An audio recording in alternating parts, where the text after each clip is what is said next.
معزز سامعین کرام، ماہ ربیع الاول چل رہا ہے۔ اس ماہ کا سب سے اہم پیام یہ ہے کہ ہم رسول اللہ صلی اللہ علیہ وسلم کی سیرت کا مطالعہ کریں۔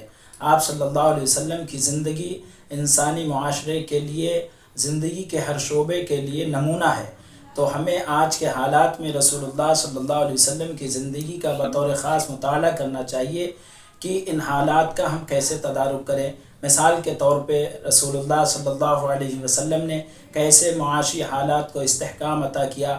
آپ کے عسکری حالات کو پڑھیں، آپ کی سیاسی زندگی کو پڑھیں، آپ کے بین الاقوامی تعلقات کو پڑھیں۔